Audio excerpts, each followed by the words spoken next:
পাকিস্তানের চামান সীমান্তে আটকা পড়েছেন আফগান শরণার্থীরা। শিশুরা, মহিলা এবং অসুস্থ মানুষরা অপেক্ষা করছে তীব্র শীতের মধ্যে। আটকা পড়া এক শরণার্থী শরীফুল্লাহ জানান, যুদ্ধ শুরু হওয়ার আগে আমরা এখানে পৌঁছেছিলাম। এখন আমাদের সমস্যা হলো সীমান্ত বন্ধ। আমরা চাই উভয় দেশই সীমান্ত খুলে দিক। সীমান্ত বন্ধ থাকায় বাণিজ্যও স্থগিত।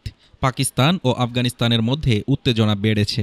সাম্প্রতিক সংঘর্ষে 18 জনের বেশি মানুষ নিহত হয়েছেন ও আহত হয়েছেন 360-এর বেশি মানুষ। অন্য আরেকজন শরণার্থী জানান, আমরা শুধু চাই সীমান্ত খুলে দিক, যাতে আমরা ঘরে ফিরে যেতে পারি। এখানে কোনো সুযোগ সুবিধা নেই, আমাদের শিশুরা অসুস্থ হয়ে যাচ্ছে।